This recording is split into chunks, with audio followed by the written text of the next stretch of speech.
먼저 따라 하겠습니다. 말씀 연애 받읍시다. 할렐루야. 오늘로서 열방의 아버지 아브라함의 말씀을 종결할까 합니다. 창세기는 제네시스, 현대에서 제네시스로 만들었어요. 창조라는 뜻이에요. 창조는 하나님의 능하심을 나타낸 거예요. 그런데 문제는 하나님이 세상을 창조했다. 인간이 범죄함으로써 또 심판하셨다. 그걸 우리가 믿든 믿지 않든 그래, 그것은 창조적인 이야기야, 창조의 이야기야 라고 이야기는 할 수 있습니다. 믿음이 있느냐 받아들이느냐 아니면 그 다음의 문제. 그렇지만 창세기 12장부터 진행되는 이야기는 창세기가 아닙니다. 창조가 아닙니다. 지극히 아브라함이라고 하는 그 가정의 일명, 제가 봤을 때는 잔혹사입니다.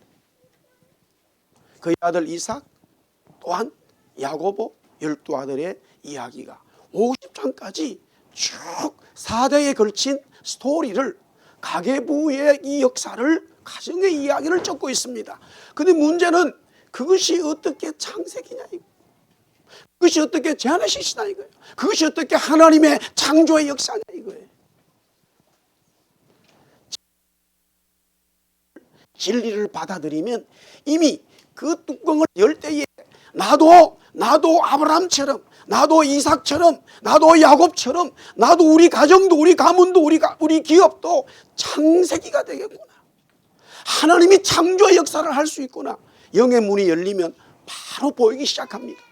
그러나 그것이 복음으로 다가오지 않으면 하나님의 말씀을 거부하게 돼요. 어떻게 아브라함이 자기 부인을 여동생으로 하고 말이야, 유다가 며느리하고 아이를 낳고 형제 간에 싸우고 도망가고, 이런 이야기가 어떻게 하나님의 말씀이 될 수 있느냐, 이것은 아니야 라고 하면은 하나님의 성령의 문은 여러분들에게 멀리 가는 것이죠. 우리 다시 한번 따라합시다. 내 아들 이삭을 위하여 내를 택하라. 이제 창세기 24장의 아브라함의 이야기가 종결되어지면서 아들로 커넥션이 되어져 가죠. 다윗은 이렇게 고백을 합니다. 주님, 내 눈을 열어서 주의 말씀에 놀라운 것들을 보게 해달라고 말합니다. Oh Lord, my eyes saw that my amazing wonderful things in the Lord. 하나님의 말씀 속에서 옳고 귀한 것들을 보게 해달라. 이게 바로 창세기의 말씀이에요. 하나님은 아브라함 가셔서 그의 이름을 열방의 아버지로 지어주셨습니다. 그것은 왜 창세기냐? 하나님이 우리 모두의 아버지인 것을, 창조주 하나님인 것을 아브라함이라고 하는 불완전한 인간을 통하여 자기의 이야기, 하나님의 속성의 이야기를 펼쳐가고 있다라고 하는 사실이에요.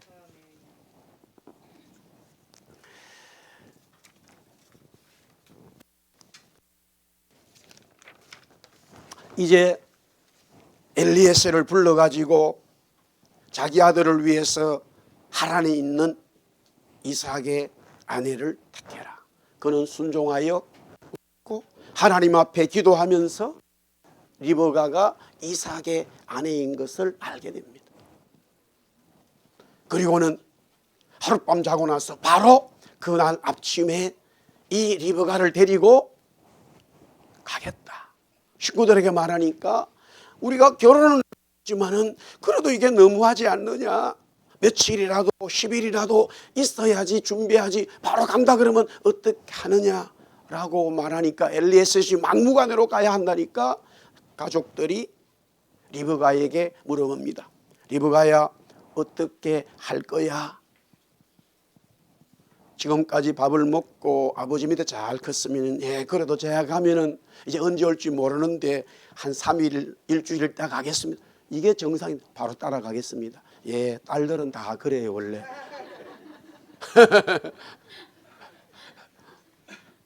여러분들 참 성경이 재미있어요.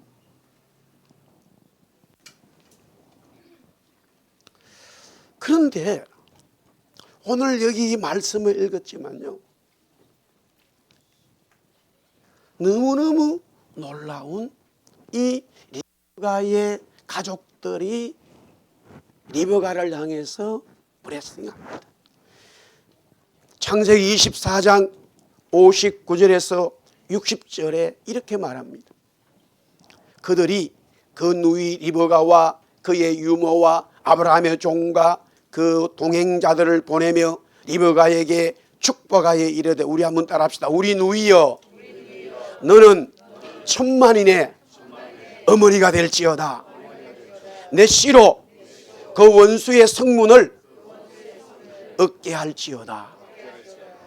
여러분들, 이게요 너무너무 놀라운 가족들의 표현이에요.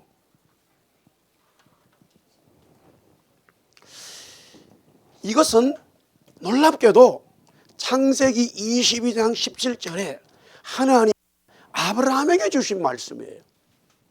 아브라함에게 주신 말씀이 그대로 600km 떨어진 리브가의 식구들에게 나타나는 거예요. 22장 17절 한번 읽어볼까요? 22장 17절 시작. 내가 네게 큰 복을 주고 네 씨가 크게 번성하여 하늘의 별과 같고 바닷가의 모래와 같게 하리니 네 씨가 그 대적의 성문을 차지하리라. 예. 여기에 하늘의 별과 같고 바닷가의 모래와 같은 게 천만인의 어머니가 된다는 말과 같은 말이고, 내 씨가 그 대적의 성문을 차지한다, 내 씨로 그 원수의 성문을 얻는다라는 말과 동일한 거예요. 너무나 놀랍지 않습니까? 아브라함이 아들 이삭을 모리아산에 번제로 바치라는 하나님의 말씀에 순종한 이후에 하나님이 이 아브라함에게 주신 말씀이에요. 이처럼 카톡을 보내거나 편지를 보내거나 그런 내용을 알려준 게 전혀 없어요.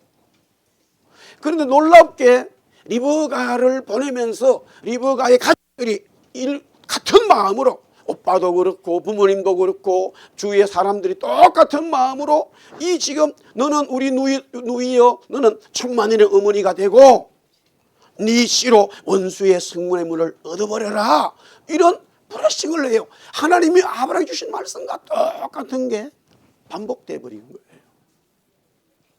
너무 놀랍지 않습니까? 그런데 이 말씀을 엘리에서는 양쪽을 다 알아요. 하나님이 아브라함에게 주신 말씀도 엘리에서는 알아요. 또한 리브가의 식구들이 리브가에게 축복하는 것도 엘리에서는 지금 듣기 때문에 더 엘리에서는 놀라운 거예요.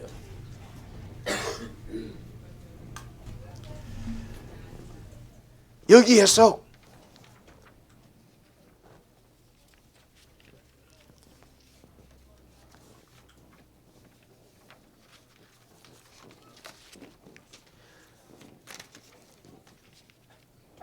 하나님의 이 아브라함을 향한 성실과 인자, 자비를 보게 되어집니다. 자, 천만인의 어머니가 되고 하늘의 별처럼 바다의 모래처럼 이 많아지는 것은 아브라함이 그 땅에 살면서 복을 받는 이야기예요. 그러나 원수의 대적의 문을 연다는 것은 조금 더 해석하기가 어려워요.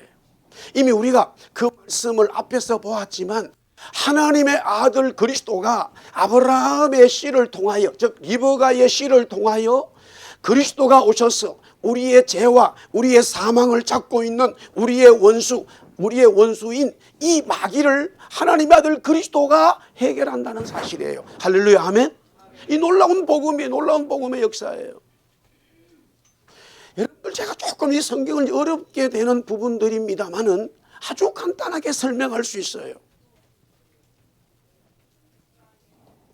우리가 이 땅에 이민 와서 살아갑니다만, 이민해 오는 목적이 아이들 때문에, 아니면 이런저런 이유로 뭐 많습니다. 그래도 분명한 것은, 동일한 것은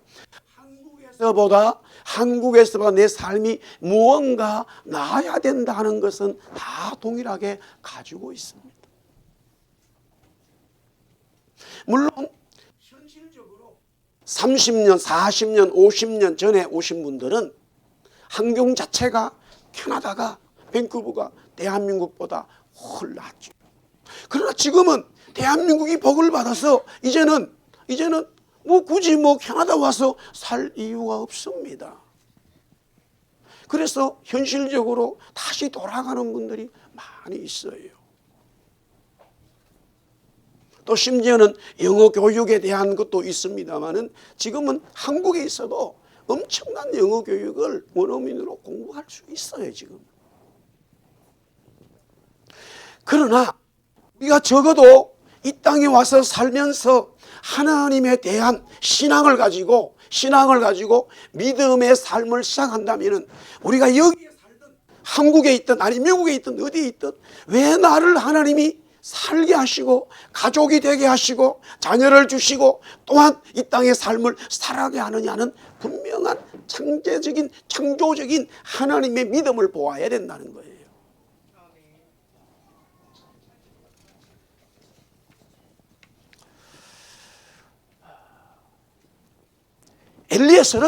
엘리에서는 오랫동안 아브라함과 함께 살면서 하나님이 아브라함에게 어떻게 역사하셨는가를 너무너무 잘 알고 있습니다. 자, 우리가 아는 대로 75세의 부름을 받아서 아브라함이 이 가나안에 왔습니다만 흉년이 들어서 그는 애굽으로 내려가게 되죠. 그런데 자기의 부인을 누이 동생이라 말하면서 이런 일들이 두 번 있고 또한 여러저런 조카와의 문제, 아브라함의 실수들이 많아요. 아이가 없으니까 이스마엘을 낳아요. 그럼에도 불구하고 엘리에셀이 옆에서 보면서 자기의 주인 아브라함에게 하나님이 주시는 놀라운 복음이 있다고 하는 사실을 깨닫는 거예요. 자, 24장 오늘 27절 말씀이에요. 24장 27절. 아들 이삭을 얻는 이 24장의 엘리에셀이 이제 아브라함, 자기 주인 아브라함에 대해서 어떻게 말하고 있느냐, 중요한 말씀이죠. 창세기 24장 20절 같이 읽겠습니다. 시작. 이르되 나의 주인 아브라함의 하나님 여호와를 찬송하나이다. 나의 주인에게 주의 사랑과 성실을 그치지 아니하셨사오며 여호와께서 길에서 나를 인도하사 내 주인의 동생 집에 이르게 하셨나이다 아니라. 야, 여기서 하나님의, 따라합시다, 하나님의 사랑과 성실, 이렇게 번역되어져 있어요. 여기서 사랑은 자비를 말해요. mercy예요, mercy. Have mercy on me. 하나님 나를 불쌍히 여겨달라. Have mercy on us. 하나님 우리들을 불쌍히 여겨주세요. 그게 자비예요, mercy예요. 그게 사랑이에요, 인애라는 말이에요. 그 다음에 여기서 성실이라는 말은 인정을 할 텐데 이것은 진실, truth라는 말이고 또한 성실한 것은 faithfulness예요. 충성스럽다는 거예요. 이게 무슨 말이냐? 하나님께서 아브라함에게 충성스럽게 도와주시는 거예요. 하나님께서 아브라함에게 자비를 베푸시는 거예요. 심지어 아브라함이 실수하고 범죄해도 하나님은 변함없이 faithfulness예요. 변함없이 아브라함을 도와주시고 인도하여 주시고 은혜 주시고 사랑해 주시고 역사해 주시더라 이거예요.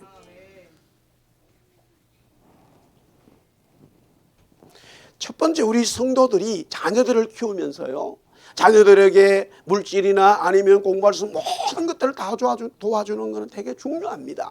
그러나 사실 그것보다 더 중요한 것은 시간이 지나면서 우리 아버지는, 우리 어머니는 정말로 하나님에 대한 신앙을 우리에게 전달해 주었다라는 게 중요하다는 사실을 깨달으셔야 돼요. 교회는 어디 있든지 주님의 교회예요. 그 교회가 크든 작든 관계없어요. 그 교회 누가 모이든 관계없는데 중요한 것은 그 교회 속에 하나님의 자비와 하나님의 성실이 그 속에 흐르고 있느냐가 중요한 거예요. 사람들은 종종 많이 눈에 보이는 것으로 판단 내리지만 그것이 하나님의 사랑과 성실로 이루어진 것도 있지만 그렇지 않은 상황이 너무 많다라고 하는 거예요. 특히 신약 시대에는 더 그렇게 성경은 말씀하고 있어요. 우리가 지금 사도행전을 쭉 말씀 묵상하고 있습니다. 핍박자예요, 살인자예요, 가해자예요.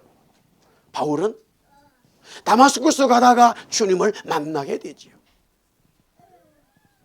스데반을 죽임에 있어서 본인이 앞장을 섰고 돌로 쳐서 스데반을 죽이게 됩니다. 사람들이 함께 동참했던 사람들이 모두 자기의 겉옷을 벗어서 이 사울 앞에 둔다는 말이에요. 그것은 사울이 주동자라는 거죠.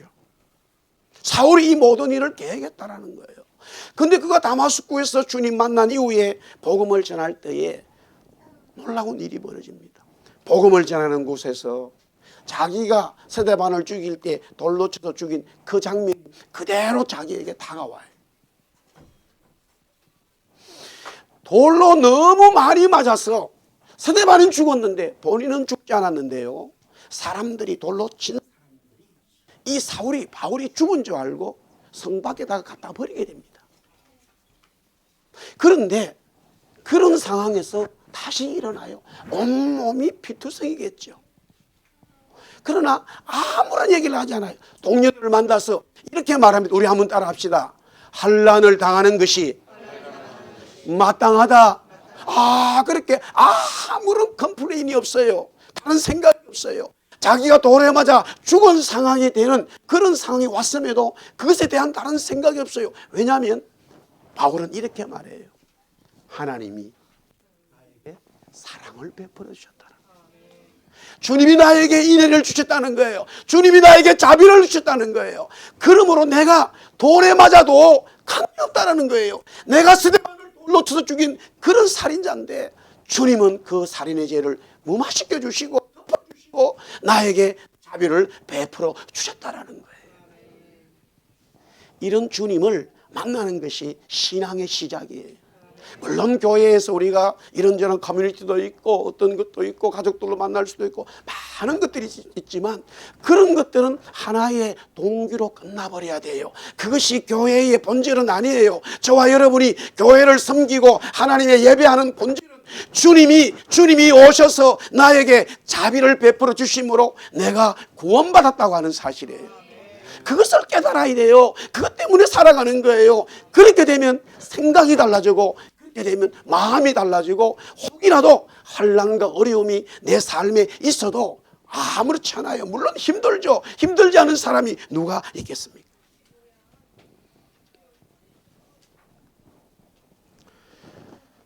자, 그러면서 창세기 24장 35절 36절 다시 엘리에셀이 자기의 주인 아브라함에 대해서 리버가의 식구들에게 당당하게 말하고 있어요.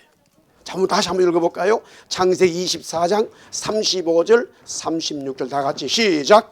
여호와께서 나의 주인에게 크게 복을 주시어 창생하게 하시되 소와 양과 은금과 종들과 낙타와 나귀를 그에게 주셨고 나의 주인의 아내 사라가 노년에 나의 주인에게 아들을 낳음에 주인이 그의 모든 소유를 그 아들에게 주었나이다. 아멘.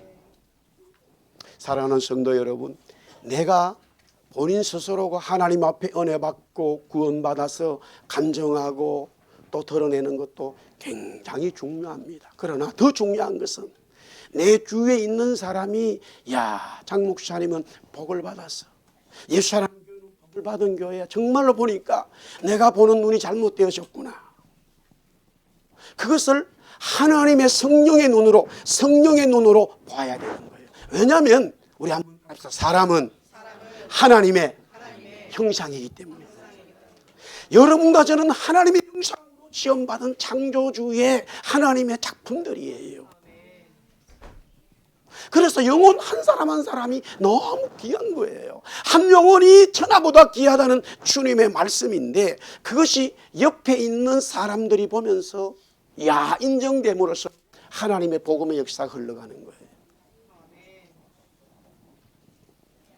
한 여자가 예수 믿고 구원받으면 남편과 가족들이 변하고, 물론 어느 때는 하루아침에 따라오는 변화가 있지만 많은 고난을 겪어서 시간이 지남으로써 일어나는 일은 얼마든지 있어요.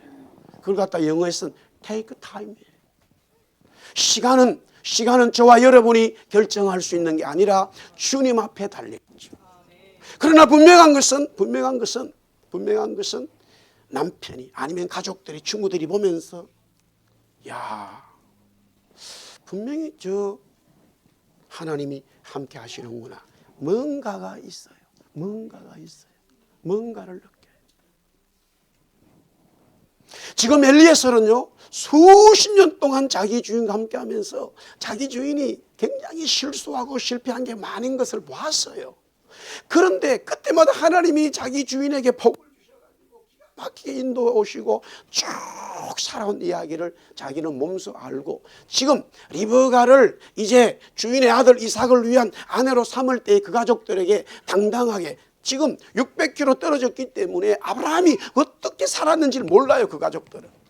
엘리에스 와서 이야기해 주는데 딱 두 줄로 설명하는 거예요. 이 두 줄로 설명하는 것 앞에 먼저 말씀드렸던 것은 하나님이 사랑과 성실을 우리 주인에게 보여주셨는데 그 보여주신 것을 뭐라고 설명해야 되느냐. 하나님의 사랑이 있고 하나님의 자비가 있고 하나님의 충성과 하나님의 성실이 있는데 어떻게 말해야 되냐 했을 때 오늘 35절 36절 두 가지로 설명을 딱 해버리는 거예요.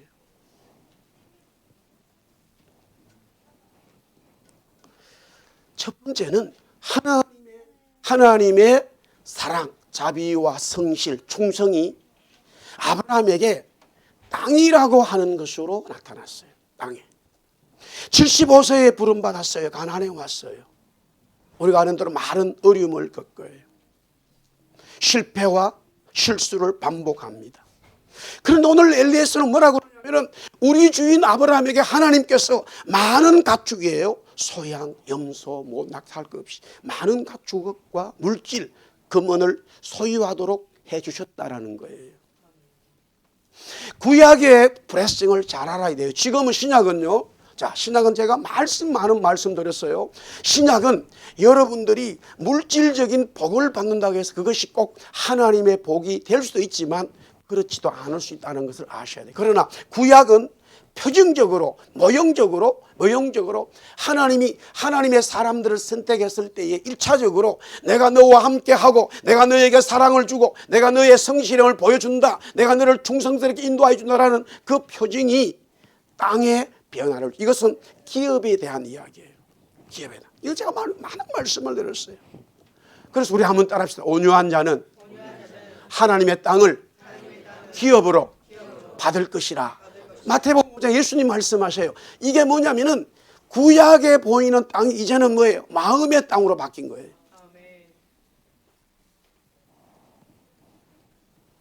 물론 물질적인 복을 가지는 것이 하나님의 복이 아닌 것은 아니에요. 그러나 이제 신약에 와서는 복음의 핵심이 그리스도 그 자체분으로 바뀌게 되어지면서 그분을 소유한 사람이 하나님이 주시는 땅을 가지게 되는 거예요. 그래서 하나님이 아브라함과 함께 했기 때문에 아브라함이 굴러 들어온 자인데 거기에 박혀 있는 사람들이, 원래 살았던 사람들이 아브라함을 두려워하게 됩니다. 하나님이 함께 하셨죠. 그것을 엘리에서는 지금 이야기하고 있어요. 그렇습니다. 여러분들, 우리가 하나님의 사랑과 성실이 여러분들 속에, 저 속에, 가정 속에 주인으로 꽉 들어있을 때는, 내가 지금 현재는 그렇습니다. 이 신약시대는 물질적으로 내가 가지고 있지 않던 주위 사람들은 대단히 두려워한다는 사실이에요. 목사님, 돈이 많이 있어야 좀 그런 마음이 안 들까요? 아니에요, 여러분들. 돈이 없어도 물질 없어도 하나님을 두려워하는 마음이 그 속에 있어요. 잠깐 얘기하면은 제가 초창기 때에 저희 집에 어떤 분이 오셨어요. 물론 그 오는 가정에 여러 가지 뭐 우리 집에 올 수가 없는 상황인데 청바지를 입고 운동화를 신고 왔어요. 우리가 여기 요 가까운 아파트에 살 때. 그런데 그분이 한 보름 정도를 캐나다에 방문을 했는데 신문에다가 민박 찾는 집을 찾아서 전화를 했어요. 그래서 저희 선배가 그때 민박을 하고 있었기 때문에 자기 집에 꽉 찬 거예요. 손님이 다 있어요. 그러니까 우리는 저희 집은 민박을 하지 않았습니다. 방 2개짜리인데 그 선배가 우리가 온 지 얼마 안 됐기 때문에 그냥 아이들이 어떨 때는 뭐 한 방에 4명이 그냥 잤어요. 왜? 한국에서 그렇게 살았기 때문에. 너무 방이 2개 있으니까 불편하더라고요. 지금은 이제는 같이 자자 그래도 이제는 안 자. 한국에서 방 안에 다 4명이 살았어요. 그뿐만이 아니에요. 한국에서 어머니도 같이 살았어요. 그러니까 애들이 항상 우리 방에 있는 거예요. 방이 하나 비었어요. 그거를 알고 보내온 거죠. 생활을 합니다. 자, 처음에 와서 그때 당시 제가 잊어먹지도 않아요. 15일 민박을 하는데 밥도 해주고 잠도 자는데 하여튼 800불을 뭐 이렇게 그때 당시에요. 근데 우리가 보니까 너무 천문학적으로 너무 많이 주는 것 같아요. 반을 잘랐어요. 받는 사람이 자르는 경우는 없죠. 400불만 받았어요. 어쨌든 그렇게 시작됐는데 사실 돈 별로 안 들어갔어요. 자고 나더니만은 로키 3박 4일 다녀온다는 거야. 자, 다녀오세요. 그러니까 뭐 밥 해줄 없어요. 또 갔다 왔어요. 그러더니만 저 토론토 또 2박 3일 갔다 온다. 나이가라도 뭐 갔다 오세요. 또 돈 들어갈 일이 없어요. 또 다녀오더니만 빅토리아 갔다 온다. 자, 그냥 그러면서 시간을 보내는데 이분이 계속 저러디도 뭐 전화를 하고 뭐 그때 당시 알아보더니만 돌아갈 때 보니까 이분이 한국에 부동산이 어마어마하게 많아요. 일부러 돈 없는 척 다니는 거예요. 저는 그분이 돈 있는지도 몰랐어요. 뭐 돈 그 관심도 없어요. 그러더니만은 어느 날 거실에 부르더라고요. 아니 목사님, 제가 꼭 할 얘기가 있습니다. 아니 뭔데? 자기가 지금 여기 이제 게스트에서 따른 그로스를 하나 계약을 했다는 거예요. 그냥 다 지하고 그때 당시에 한 달에 순수익이 보니까 10,000불이나 자기는 돈 10,000불에 관심이 없고 그냥 하나 사놓으려 그런다는 거야. 근데 뭐 한다고 삽니까? 자기는 뭐 서울에도 제주도에도 수원에도 뭐 성남에 인천 뭐 땅을 사고 아파트 사고 그게 자기 직업이라는 거예요. 그러면서 목사님 가만히 보니까 하는 일도 없고 그분 이야기에 제가 그때 뭐 교회도 안 하고 그냥 공부도 그냥 집에만 있는 게 하는 일도 없고 보니까 어디서 돈도 없는 것 같은데 5,000불씩 은행에 그냥 놔두고 5,000불 가져가고 자기 그 관리 좀 해달라는 거. 보니까 목사님 영어도 잘하시는 것 같고 제가 봐서 보니까 똑똑하고 같은데 근데 뭐 하는지 모르겠어 그냥.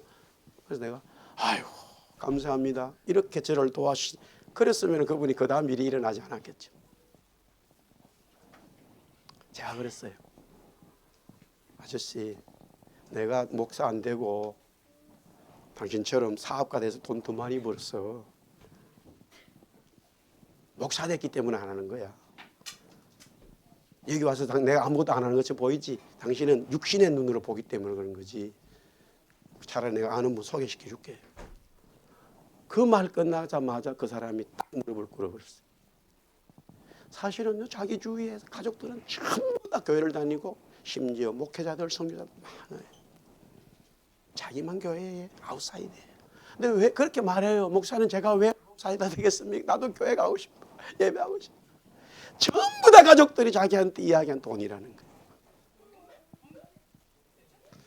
어느 교회 가도 결국에는 돈 이야기예요. 돈 많으니까. 그래서 일부러 신발도 그냥 다 떨어져 운동화 신고 다닌다는 거예요.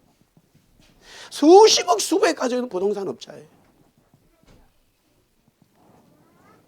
세월이 지나서 한국에 갈 일이 있어. 그분 사무실에 갔어요. 그렇게 하는 분들 한 서너 명이 같이 있는데 저는 그런 인사 군대에서 보통 뭐 지휘관들에게 하잖아요. 그분들이 밖에 나와가지고 4명의 친구들이 양쪽에 2명씩 90도로 인사하는 걸 저는 받았어요. 그렇다 해서 제가 뭐 그분들이 그렇게 인사 받지도 않아. 이렇게 돼가지고 야, 그 밴쿠버에 오신 목사님이다. 하나님의 두려움이 있어요, 여러분들.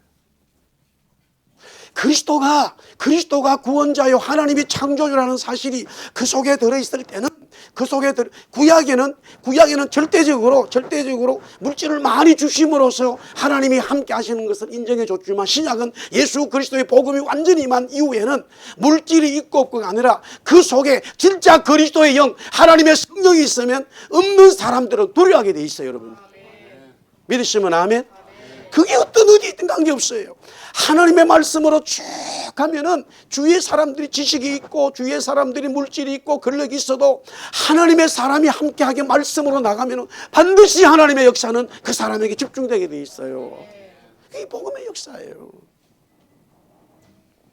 엘리에서는 그 다음에 또 이야기합니다. 우리 주인에게 하나님께서 자비와 성실을 보여주셨는데 아들을 주셨다라는 거예요. 사실은 아브라함은 아들이 없었죠. 그래서 하갈을 통해서 이스마엘을 낳았는데, 저는 이렇게 제가 글을 쓰면 어쩔 수 없었잖아요. 주님, 제가 글을 썼는데 어쩔 수 없잖아. 아니, 어쩔 수 없어서 애굽 가고 어쩔 수 없어서 뭐 어디 가겠어요. 지금 더 이상 자기 아내가 이제 아이를 못 낳는다는데, 경수가 끊어졌다는데, 근데 계속 자기 지금 재산은 많아지는데 이 기업을 줄 사람은 없고, 엘리에서를 주려고 제가 하나님께 물어봤자는데 하나님이 아니라고 그러니까 어디 가겠어요. 근데 갈로 제 마음에 이렇게 말하는 거예요. 우리 한번 따라합시다. 믿음이 없어서. 따라해보세요. 믿음이 없어서. 아니, 나는 어쩔 수 없어 그렇게 글을 쓰니까 갈로하고 믿음이 없어서 적으라고. 내가 우리 주부에다 그렇게 적었어요. 믿음이 없었어요.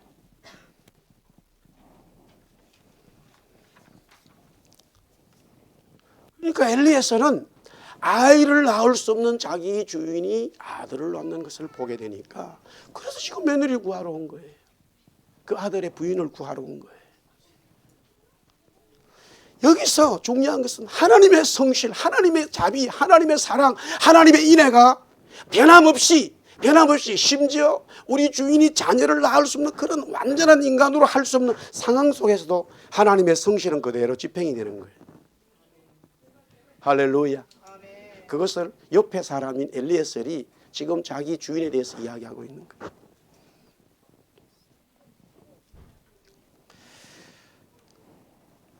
(1725년 7월 24일) 한 남자아이가 태어납니다. 그의 아버지는 노예를 파는 상선 선장입니다. 근데 어머니는 아주 신앙이 독특한, 독실한, 기도 많이 하는 어머니예요. 이런 어머니는 아들이 주님의 종이 되기를 간절히 원하고 기도합니다. 그런데 불행하게도 아이가 6살 됐을 때 어머니는 결핵으로 폐병입니다.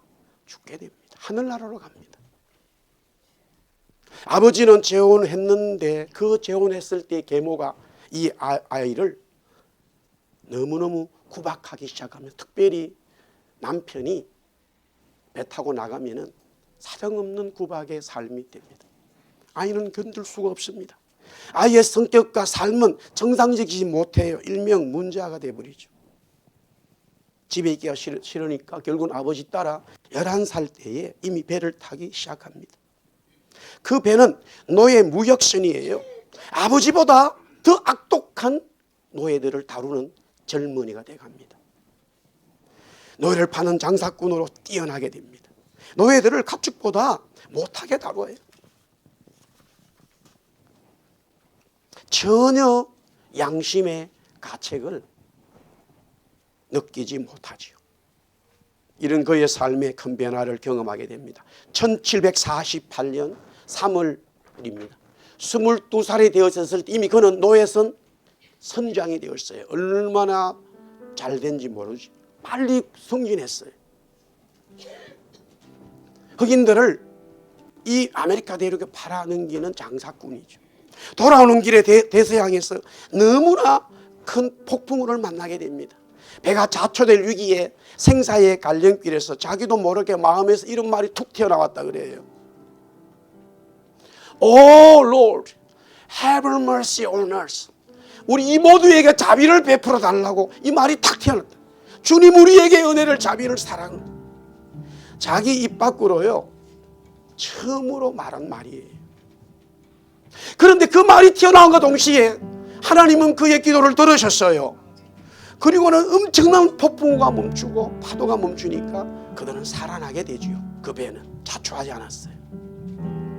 물론 그 후로도 그는 6년 동안 더 노예 무역선을 장사하지만 노예를 대하는 그의 처우는 이전과는 완전히 달랐어요.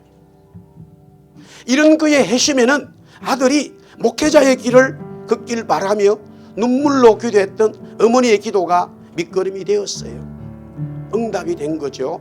30살이 됐을 때 그는 노예 성장직을 그만두고 신학교에 입학했고 후에 영국 성공의 목사님이 되죠. 신부가 되죠. 그는 노예 무역의 가거를 깊이 회개하고 더러운 죄를 사하여 주신, 용서해 주시고 자비를 베풀어 주신 하나님 앞에 감사하는 마음으로 1772년 시를 지었어요. 그게 뭡니까? 우리 한번 따라서 어메이징 그레이스. 할렐루야. 나 같은 죄인 살리시 주의 놀라워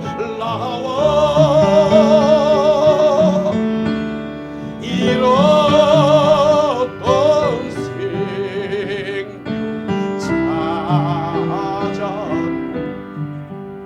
방명을 얻어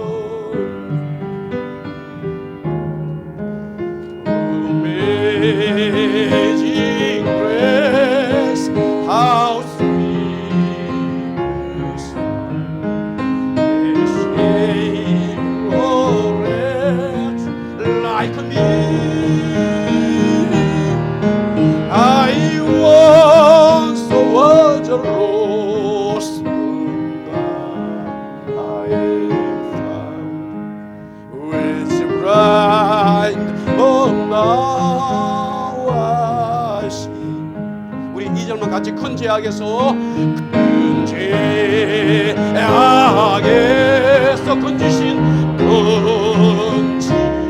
주 안에 고마워 주안에 고마워 나 처음 믿어 나 처음 그 시가 귀하고 귀하다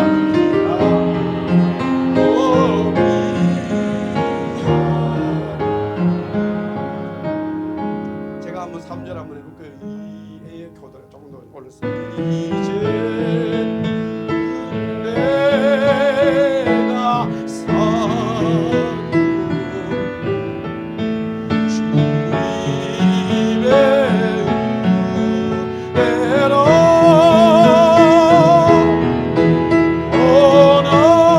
오늘을 장차 고향에 인도해 주시.